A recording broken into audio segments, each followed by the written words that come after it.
This is Metal as Medicine. My name is Eric, and today I have a special episode for you where we have an interview with the thrash metal band from Calgary, Alberta, WMD, When Minds Develop. They played this weekend during a heavy metal night at Muninn's Post here in Kelowna, BC. They played with 5 other bands with a mixture of heavy, thrash, power, and speed metal. I will go through a quick list here of the lineup that did take place on Good Friday. It opened up with local power metal band ArkenFire, who was playing a mixture of old and new songs. They also covered Breaking the Law by Judas Priest, who will be performing here in Kelowna within the next couple of months. Followed by WMD, When Minds Develop. They are supporting their debut album Lethal Revenge, which was released in October. Very old school 80s style of thrash, kind of Slayer-like. They're all about thrashing, partying, having fun, drinking beers. Really cool guys, as you'll see on the upcoming interview that we have for you in a few minutes here. Then after that, there was Time Rift. They are a heavy metal hard rock 3-piece from Portland, Oregon. They were touring with a bunch of new songs, apparently. I haven't listened to them a whole lot. They are touring with Roadrash, and they had just released a new single called Better Than Life that came out a couple of weeks ago. After that, there was the heavy metal band Villain from Toronto, Ontario. Their self-titled EP was released last August, and they were currently on a Western Canadian tour. Very, very cool guys. They had a really cool get-up that if you go to our website, metalasmedicine.com, you can see a whole bunch of photos there that we had taken. Huge setup with lots of outfits and stilettos and all sorts of leather get-ups. It was really cool. Really, really awesome heavy metal. Really enjoyed it. After that was the headliner, Roadrash, a speed metal band from Vancouver, all singing about putting the pedal to the metal, and they were supporting their album Thunder in Paradise that was released in October of 2017, and they had just released the new song Accelerator that was maybe 2 days or the day before the show that they played in Kelowna here. Also, they debuted a new song called 666 Miles Per Hour, which you can see the live video on our YouTube channel.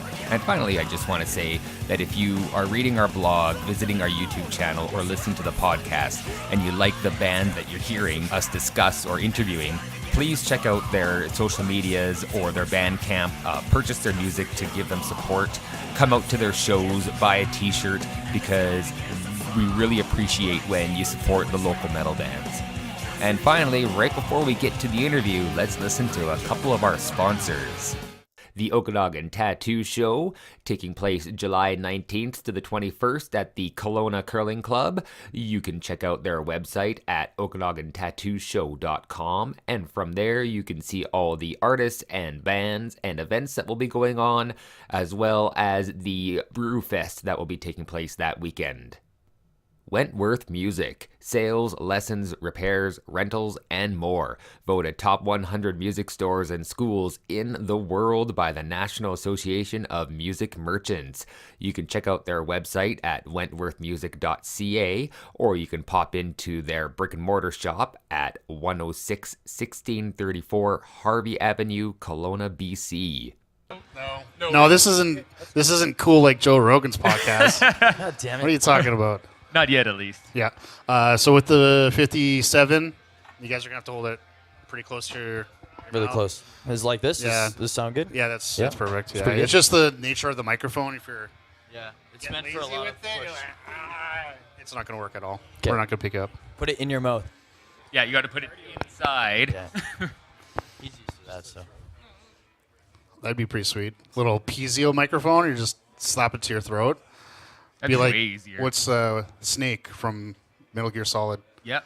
He had a Yep. throat microphone. The guy from South Park had that as well.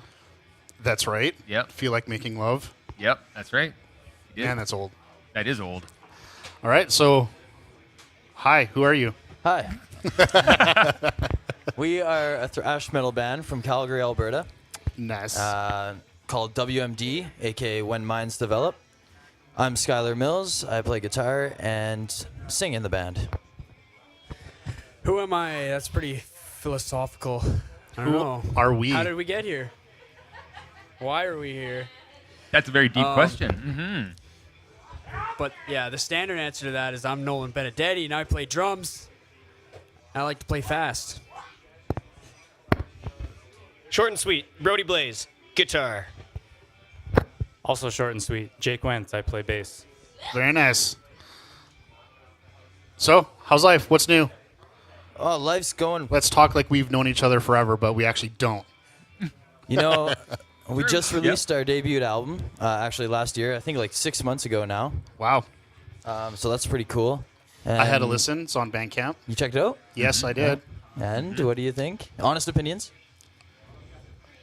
I was trying to think of something really funny to say, but I think I replayed it in my head and it ended up being really mean. Oh. It was good. I enjoyed okay. it. It was good. So I'll reserve that stupid comment later. All right. Tell us I Until enjoyed we're it. actually I think friends. Yeah. At the end of the podcast. I don't want to be like crushing you guys or anything. But no, I thought it was really awesome. Yeah, I really enjoyed it. It's very old school thrash. Thanks, Yeah, I man. like it a lot. It's really good, really ripping. Lots of good riffs and solos on it. Yeah, for sure. We took a long time to record it. We basically did it all ourselves with the help of our friend Jan. He kind of ran the programs while we were kind of like recording it all. And it took us like 2 years to finally get it out. So it's a huge relief, and so far everyone's been really digging it. So really stoked, but we're really eager to get out new music, and we're gonna be playing some new music tonight. That's awesome. Yeah, I think we're gonna play like 3 tracks off the album, and then the rest new songs. Wow, So awesome. we're really excited about that. Very cool. Why did it take so long? Well, I started off with the drums. I actually recorded it here in Kelowna at Flux Studios. Yeah, Flux Studios with Lynx. That was just a weekend. They had like a huge mansion up at the top of the mountain there, Oh, crazy. overlooking the whole city. It was a pretty cool experience. I did the drums there, and then the drum tracks kind of just sat around for a while until we found someone to record with. Okay. And lots of stuff happened during our recording process that just held everything back, like life stuff, like being broke or losing your job or having to move and stuff like that. That does sound like life, yes. A lot of life happened while we were recording, so it was long and frustrating. How did And then that when influence your things guys' lose sound? momentum, it's hard to pick the momentum back up. I think Yeah. influenced our. Yeah, like Yeah, I how got did it. I all guess- those things accumulate or get into the album? Well, it was a weird process because we were like pretty much. We had all the songs for a couple of years, and we knew what we were gonna do, but we also had these new songs that we've been writing and playing, like in rehearsal, while we were kind of waiting to get this album out, and then we pretty much had to take a huge break because we had to move and tear down all of our recording process and all that. So our songs kind of were developed before, but now I feel like we're a lot more aggressive. We have a lot more of a point to prove and something to say because of what we went through. And it wasn't easy, and now we kind of are more dialed in, I'd say. We know what we want to do. And we're having fun. Neat. Yeah. Did you want to add anything? I think Skylar and Nolan capped it off pretty well. I mean, circumstances dictated how we performed when we were recording, obviously. And our attitude towards our life situation at the time, I think, came across pretty blatantly on the track. So, Yeah, you can definitely hear it. Absolutely. So like when you record the drums and then you kind of take a step away and you have a little bit of time away from the recordings, and you start developing new ideas and new things you want to try. Did you feel limited at all, or did you try to add anything into those songs, or did you just say, okay, we're gonna keep it for the next time we record, like the next album? No, I don't think we had any of that. These songs were around for a couple years before we recorded. They were pretty solid and very well rehearsed. So I was pretty prepared to record all the drums when I came to Kelowna. So, I I wasn't sitting around going, oh shit, I should have did the fill this way, or like, oh man, I didn't do this correctly or whatever. Like That part needs to be more Mastodon. yeah. No, I didn't feel the need to add any touches or anything. Sweet. Yeah. Right on. How did you find about this studio in Kelowna? Because I actually haven't heard of it, which is surprising. Oh well, they moved since. They were okay. here for a short while, maybe a couple years. But on our first tour, actually, we our booking agent actually hooked us up with. it was West Metal, like Mike, West Metal Entertainment. Oh, yeah. Mike Yeah. and, Yeah. Yeah, I guess the main guy Mike for West Metal Entertainment for Kelowna. He was running all the shows. He was in cahoots with the guy who lived in that big house. That makes and he has a a lot of podcast sense. up there in a studio and stuff. So when we were on tour, he had us.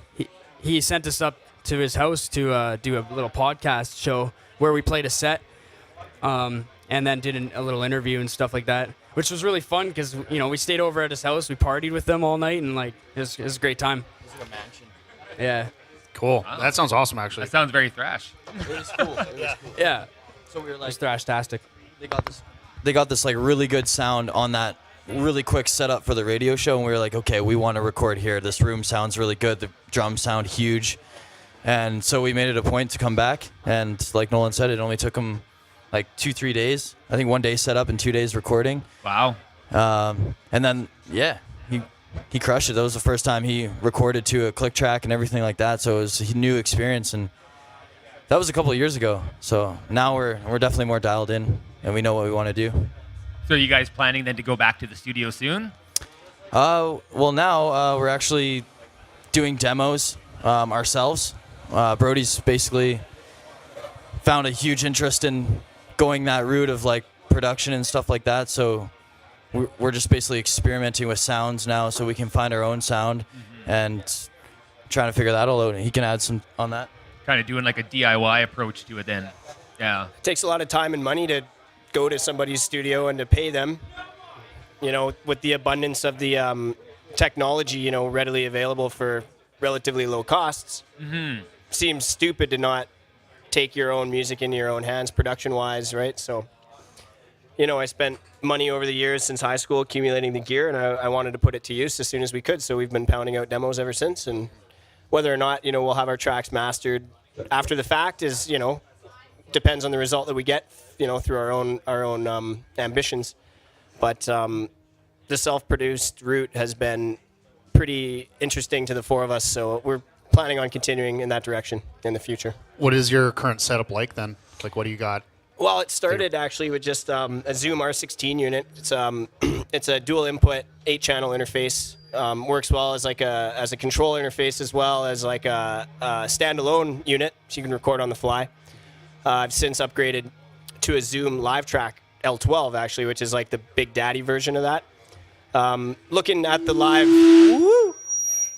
sound check's getting crazy. Relatively entry-level gear, but really with the technology being as advanced as it is now, you can get studio quality just from basic knowledge as well. Not to say that we have basic knowledge, but it'd be stupid to buy a $3,000 unit when you can get the same quality preamps in a unit that's half as expensive. Besides that, we're just using an Apex DP5 drum mic kit, relatively cheap, and running Reaper, which is relatively cheap as well at $60. And just in the demo phase now, slowly building our gear list to try to get the best recordings we can. But it's been not an uphill battle, but we've been trucking, and it's been giving us the results we want. So it's been good. A work in progress. Indeed. Yeah, I've listened to many new punk bands that have come out, and I think there's one, I can't remember their name off the top of my head, but they recorded exclusively into GarageBand. And when you listen to it, it kind of has that lo-fi sound to it, but it still sounds great. So what is the point exactly of using super high-end gear just to achieve a lo-fi sound anyway? Exactly. Yeah.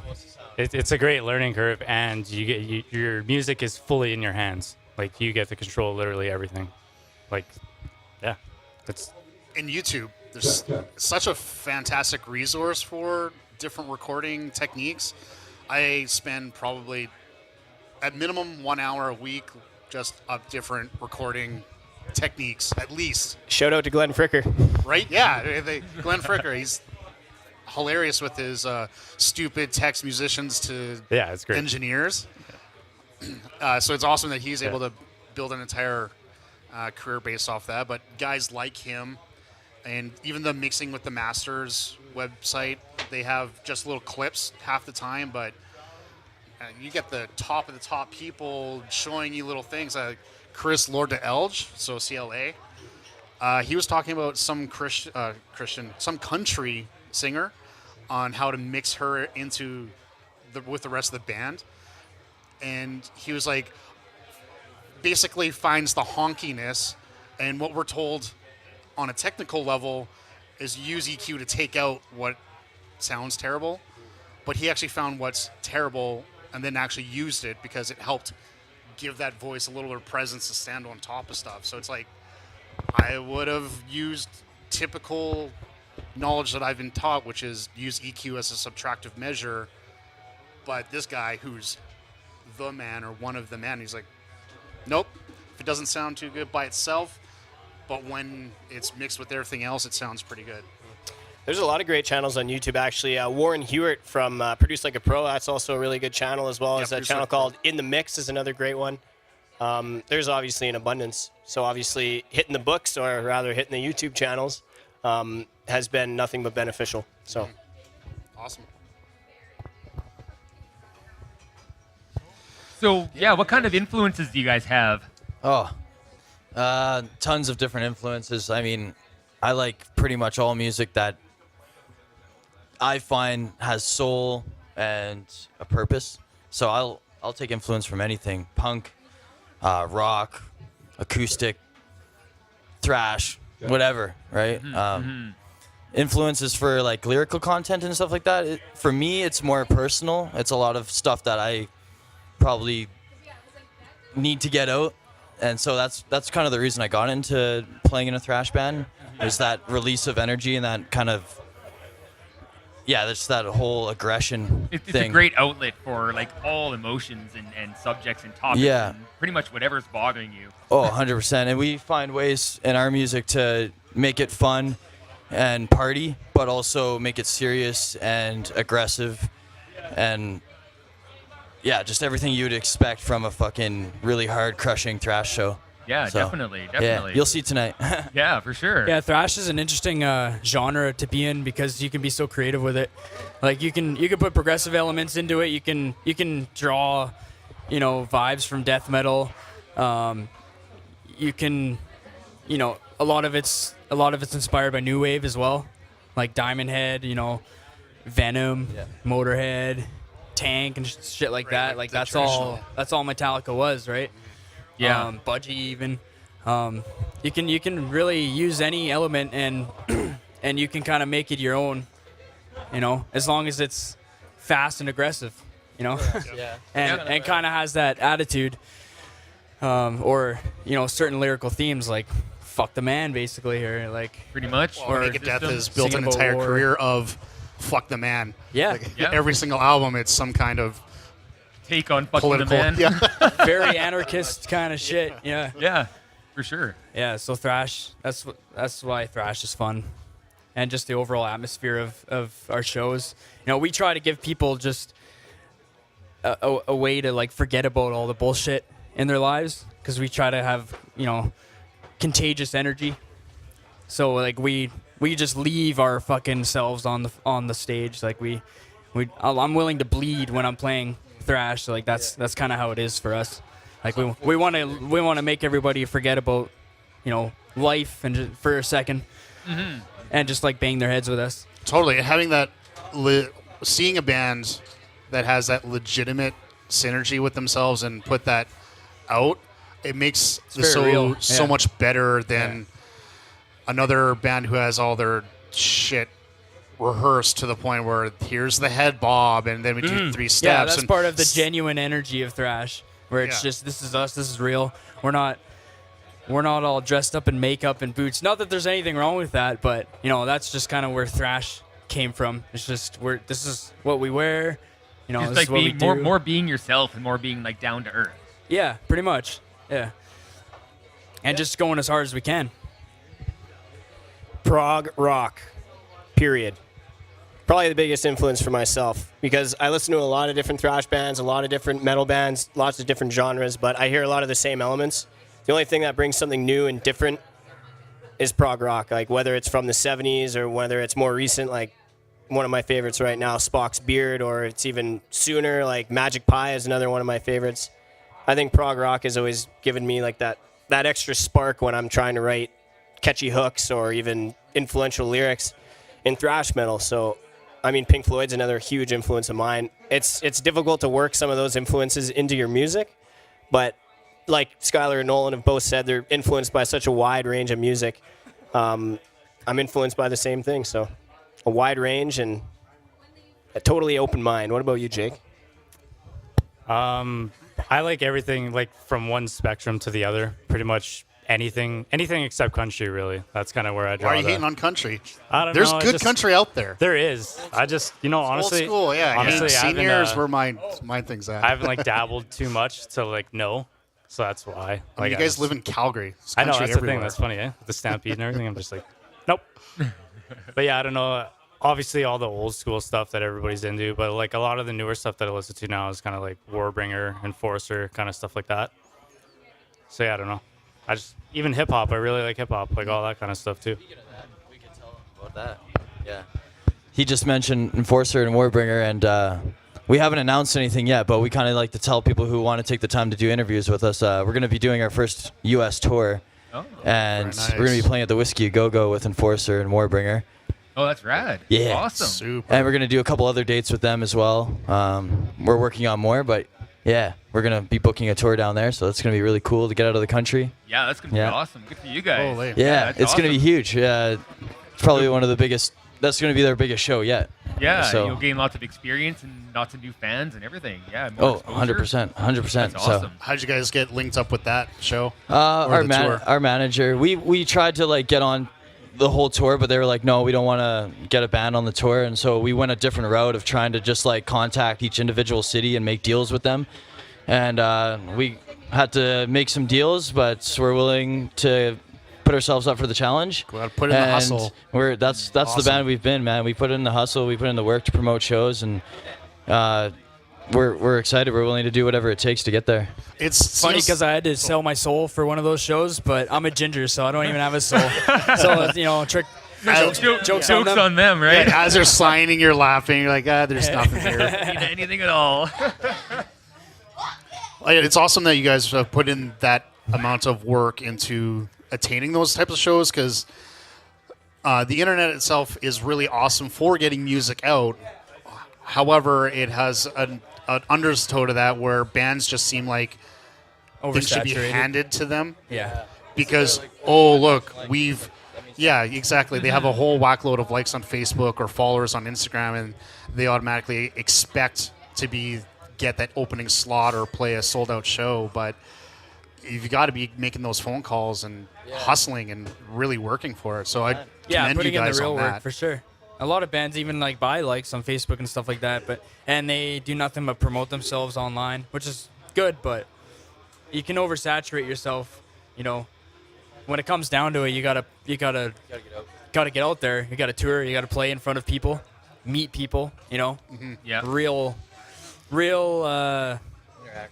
fan interaction. Yeah, interaction. You can't be afraid to reach out there and like you said, reach out Yeah. to different cities and different venues to get in there and get yourself on the bill, or to new fans and be interactive with them and say, hey, Yeah. check our shit out because we're really cool guys. And you'll know that when you start watching our Instagram page or following us on Facebook or whatever. Yeah, I'll say that. That's definitely the better route to go. Meet the people and let them follow you if they choose. Don't just shove it in their face online. And I mean, you got to have both under your belt, but the old school way of going out on the road and playing in front of people still love to see live shows, And there's a million videos on Facebook of all bands that have potato quality videos, that doesn't do anything for the band. What really does something is, like we talked about earlier, is coming to a place like Kelowna and just having a experience with those people, and hopefully they enjoy it, and we enjoy it, and it's a great night. Awesome. What's been the biggest opportunity that you guys have had in Calgary? Biggest show band you played with? We played some pretty crazy shows. Yeah. We played, one with Live Nation. We played with Onslaught and Artillery when they came through. We've played with Havoc. But recently for our CD release, we played 2 sold-out shows. One was in Calgary. There was like 400 people in Calgary and like 600 in Edmonton. Both sold-out shows. Which venues? Dickens and the Starlight. Man, both are great rooms. Yeah, definitely great rooms, and we just had an amazing night, and like it was packed, and people were going crazy. So we definitely had a successful night that night. What's the scene like in Calgary for you guys?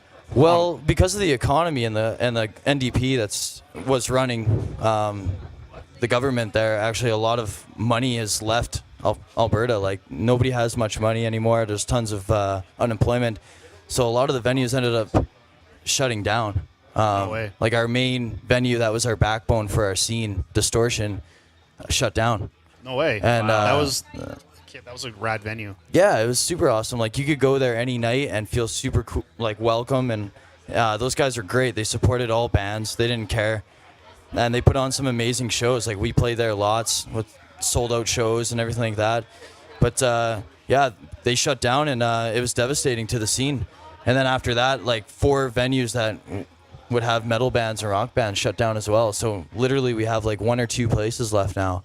Wow, that's sad. That's and really it is sad because a lot of the up and coming bands that haven't been playing while all those venues are open, they have a hard time getting a show now, and they can't rehearse their shows, and they can't get out and play and meet people, and it's way more difficult. So hopefully things change around. What I've noticed with the scene is that it goes in waves. It goes down, and then it goes up. New bands come, great bands come, and it goes up, and everyone's going to shows, and there's venues, and so hopefully this is just a dip in the wave, and it comes back up. But yeah, it's been tough lately. Because with all those venues closing, especially ones that hold 400 or 600 people, you won't even get any mid-range bands coming through, like more the melodic death metal or death metal bands. It's either arena bands or clubs, and that's it. Right? Yeah, exactly. So then the chances of you guys opening for the bigger band or like the mid-range bands are lesser because there's not many of them coming through. Yeah, because we're gonna be trying to get on bills at the Saddle Dome now. It's only, and it sucks because we'll still get those big acts coming through, because we got the big venues, but all the people going to those shows, it seems like they're kind of part of a mainstream scene. Right? Or they only go if it's Megadeth or Creator or whatever, right? And they see like the bands that are opening up as more just the warm-up bands, and we can show up later and skip them. Yeah, but the mid-range venues that holds like 400 to 600 people, those are the kind of shows that brings out the whole underground scene and even some of the mainstream scenes sometimes. Those are the shows where the scene kind of comes together and you realize, oh, we have a huge underground scene. The more you take away those venues, the more flatline that scene gets. Yeah, and the more it just kind of, like you said, it flatlines. It just starts to die out. But and those young bands don't have much of a chance. Yeah. Or as much of a chance. Yeah. That really sucks to hear that there's venues shutting down in a bigger city such as Calgary. But I've also heard the same thing in Vancouver, where it's really difficult for the smaller places to keep their doors open for whatever reason, being pushed out because of development or a tough economy or whatever. So that really sucks to hear that. Yeah, it's property tax, people not having money to go out, stuff like that. Yeah. So I was told about you guys have a particular fan that doesn't like you a whole lot. A particular fan? This person set a vehicle on fire. Yeah. What is this? What happened here? I need to understand. Well, that's part of what I was talking about with when we were recording the album, and things were like holding us back. I'll let Brody elaborate. You can't expect everybody to like you. you can do your best to be a nice person, but you can't expect everybody to take to it. We did something or we did nothing. Maybe just our progress and our success is what really ticks somebody off. But yeah, luckily to our security system, we woke up just in time. Everybody got out. It didn't faze us enough to dissolve the band. It only made us more angry and more motivated. Like we were talking about, a lot of that coming across on our album, because a lot of the setbacks we faced during the recording, a lot of that went into the music. But it'll take a lot more than that to slow us down, that's for sure. And I think we've bounced back as we expected we would. Yeah. And it's nothing but uphill from here. Or that sounds like it'd be difficult. Actually. No, nothing but downhill, I should say, actually. That maybe right. makes That's it better. sound a little bit That's too more easy. more Either way, optimistic. Yeah, no, it's not down. It's, we're doing our best to keep the progress rolling. And now you got a little bit of history and a story, right? Yeah, of course. This is actually the first interview we've done where you guys were in on it, right? We're obviously dancing around what happened, but I think this will be the first opportunity for a lot of people to really realize what happened. And because it also spread to the house too, apparently, right? Is that correct? Yeah, it the did. fire. That's crazy. A That's lot of the so siding scary. melted off the house. Neighbor's fence caught on fire. Damn. It was wild, but some people have a few loose screws, and I like to think what goes around comes around. I don't have any sort of any thoughts of payback or vengeance, but I mean, right. we all have different feelings about how that affected us, but I think. Did you take a picture of the car and is that the cover of the EP? We're not sure what the cover is going to be, but we definitely have some quality shots of what happened. And yeah, like Brody said, I think he said it well. It was really tough to get through and kind of try and just get through it together and continue what we do, because that specific summer we had like all the festivals in Western Canada booked, and we were about to release our album, and so we had a lot of plans, and this person obviously tried to destroy those plans and wreck us, and it didn't stop us. I mean, we took a little bit of break recording because we had to, just to make sure we were safe. Yeah. But we got right back on, and now our momentum is swinging in the way that we could have never imagined. We're going to the U.S. We're going to make huge progress down there. We're going to release a killer EP, more merch, more shows. We're just going to keep going, man. Speaking of No merch, one can stop us. Are you guys going to use Primal Screen Calgary to make it for you? Primal Screen? Yeah. Yeah, that's who we use. Yeah. Yeah. I'm actually very good friends with Anthony. Oh, really? Yeah, I was chatting with him earlier, and he's like, "You got to go check out WMD tomorrow." Oh. And it's like, funny enough, they're going to be on the podcast. And like we just That's killer, man. Yeah, actually Ooh, Randy. he did a rush order for us and just killed it. So we're really happy. We got some new baseball tees in. We're really stoked to show everyone, and hopefully people like it. awesome. Yeah. Great. Yeah. What is the story behind the name of the band, When Minds Develop? I Yeah, really well- like that. I'll let Brody discuss that, because he had to do some convincing to get us to get on board. But, yeah, that's all his concept. Well, back in high school, I was writing a tune called When Minds Develop. By the time I moved to Calgary, it was about half finished. I produced it to the band. They enjoyed it. We worked on it together. And we thought it would be wicked as like a cool concept for a song. A few months later, we're flipping through Metal Hammer magazine, and we saw an advertisement for this band called Shrapnel. And at the time, that was our band name, Shrapnel. And we realized, wow, there's this huge band from the UK that has the same band name. We're going to have to do something about that. So because of the concept around the track that we had, I thought it was diverse enough, a large enough concept for lyrical purposes, to adapt that as a band name. The idea really that the ultimate weapon of mass destruction, which most people see the acronym as weapons of mass destruction, is the developed human mind is the real dangerous aspect. And that opened up a pretty wide range of possibilities lyrically. And like Skylar said, it took some convincing. But after writing down as many concepts that I could think of that kind of fell within that category, I think everybody kind of came around, and we did a new show and did like a big reveal with their brand new banner and all that, and WMD was born. How did you guys play a show with no name? Well, everyone knew that we were kind of transitioning. Nobody formerly really known as knew. Shrapnel. No, we basically that night we kind of played it up, and we said, yeah, Shrapnel's last show. I you see. know, and all our yeah. friends were like, oh, what? So they were all there, and then we had a Shrapnel banner. We spray painted on a sheet or something and just had Shrapnel on it, and we had the nice refined WMD banner behind it. So halfway through the set, I think we played WMD the song, and we ripped it down and told everyone, yeah, our new name's When Minds Develop, and everyone's been stoked. Everyone digs it. Reborn. So That's it gives rad. us, to me, it kind of takes down all the barriers of the name Shrapnel.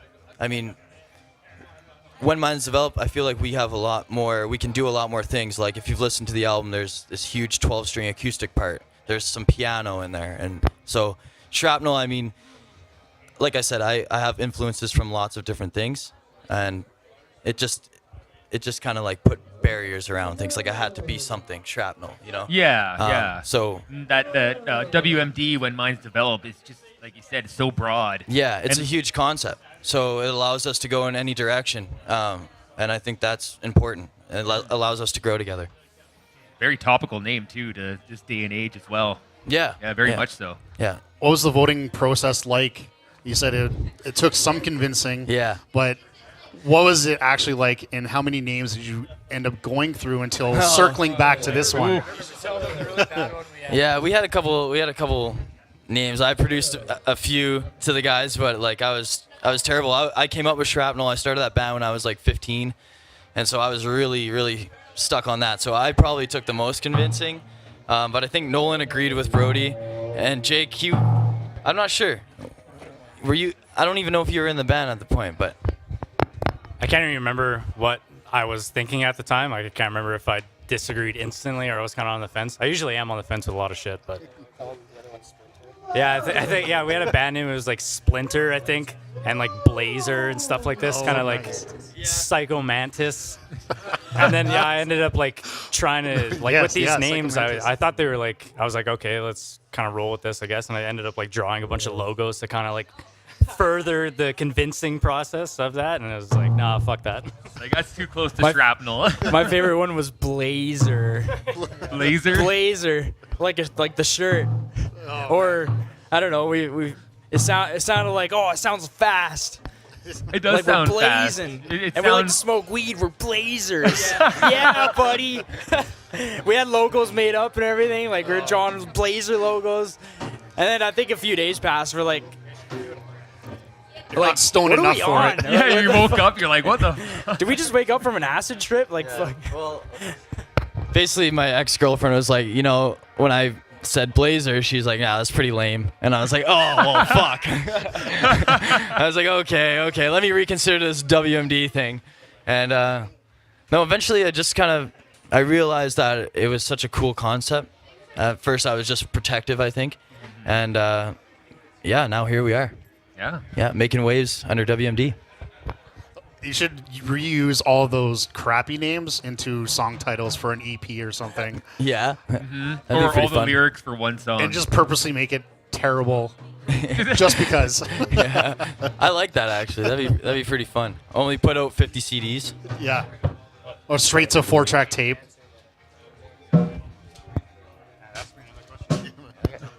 Yeah, just record it straight to tape, like a cassette tape. Release Yeah. only like 60 of them, and just that's it. I'd be down for that. I mean, we've One we've take, we've bam. had some fun nights where we just record random stuff, listen to it later, and it's like cool.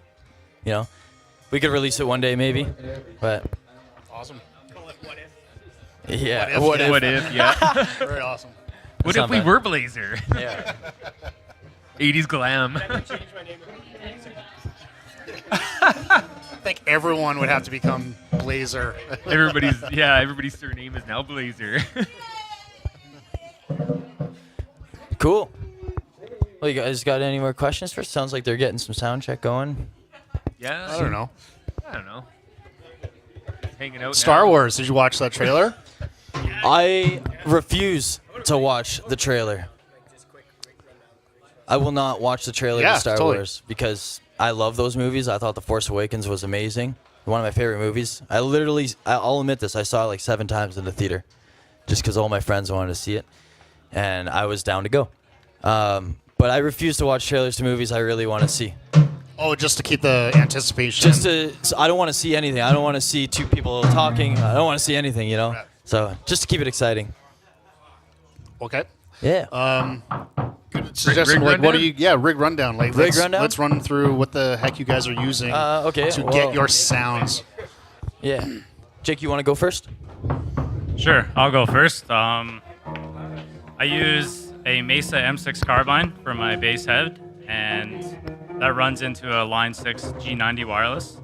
Then that runs to my pedal board, and I use a lot of Dark Glass products. I use the Dark Glass Alpha Omega and the Dark Glass B7K combined. Oh, nice. Get a really dark, like insane tone. I use a lot of delay and reverb for some songs too, combined as well. And then that runs to my Kiesel JB5. I love Kiesel. The Very Kiesel nice. and Dark Glass combination is like my tone. Like that's like the tone for me. Then that all runs into a 6x10 Ampeg cab. Play Ernie Ball strings, Dunlop picks. And yeah, that pretty much sums it up. Do you guys use standard tuning since you're thrash? Yeah, 440. Yeah, E Awesome. standard. Which is surprising too, because I mean, how many bands are now getting lower and lower tuning? So it's cool that you guys are maintaining the. Yeah. Even The the other thrash thrash tuning. bands in Calgary, we find are tuning lower. So it seems like we're the only people that play standard anymore. It's like, oh, should we tune lower? You know? Yeah. No, it's all good. Anyways, Brody Blaze runs an Egnator Armageddon 120 watt tube amp head. I run the slant cab to match it. It's fitted with Celestion G12 T75s and the custom Celestion Elite 100s. My primary axe is an Epiphone Explorer, customized, now dubbed the Green Bastard, which is a functional pipe actually as well, which if you've come to our shows, you'd see that. Awesome. I like to keep things fairly simple tone-wise. I think Egnator provides a tone that I really like. One day, an endorsement would be fucking incredible. I like to stand on top of my equipment pretty frequently, so I'm going to have to replace it at some point here. But yeah, pretty bare bones, Egnator all the way. I use a kick drum and a snare drum. No, I have a drum set that nobody else has in the world. Custom made? Custom made by Brody Blaze's father, Martin Capitelli. That's amazing. Yeah, it's it's called Lowdowns. It is Penticton. patent pending, and he has, for the kick drum, he has a mold in the middle. That's fiberglass. Yeah, it's a fiberglass. Fiberglass mold, and it connects a floor tom to a kick drum. So like a 16-inch tom Right. to a regular kick drum size tom, which is 22 inches. Boy. It connects those together, so you got this big long kick drum that kind of starts narrow and then gets bigger. What that does is it gives it a more of an attacky sound to it. Yep. And that's pretty loud too, but when it's mic'd, it's like super. You got lots of attack. You got lots of air hitting it. And the big benefit of it is, since it's narrow in the first part of it's narrow, like at the batter head end, you can set your toms lower. So for short guys like me with a short ass torso, you can set your toms nice and low without having to bend them back, right? Without having to slant them back like Lars. You can have them low and flat, so that's the big benefit of that. And he does his own painting and finishing and all that stuff. That's a really cool concept to have it smaller at the beater head and then Yeah. wider at the other side. Yeah, that's why they're called lowdowns. That's very cool because, like I said, I'm also a sound technician and I've done plenty of sounds for bands. And one thing I'm always doing is, splitting the kick drum or something so I have a low end and then the attack. Because sometimes you only have one microphone and what some people think that they can't hear the kick drum in a mix isn't because of the low end, it's because the attack isn't present. Right. Yeah, I feel like this kick drum has both. That's you, awesome. You don't usually have to do much to it. And it looks kick-ass. So yeah, if you're listening, go to Lowdown Drums on Facebook, and you can check them out. Awesome. Very cool. And yourself? Yeah, I just use a Jackson Flying V for my guitar with a Floyd Rose. And I recently just picked up a Line 6 Helix, which I'm blown away by. So I'm still experimenting with that. But that's basically my tone. I use a Marshall for my amp, and yeah, that's basically it. It's pretty cool unit. Right on, guys. Well, I think with that, ArkenFire is going to do their sound check. So Fuck yeah, ArkenFire! thank you, guys. Thank you very much. So WMD, be sure to check them out Yeah, on their cheers, Facebook boys. and social media, and buy their album off Bandcamp if you can't come out to the shows, and Buy if you their- can come buy to the their tank shows, buy tops. their merchandise. Beer feed, thrashing all day. Very nice. You know it. Come on.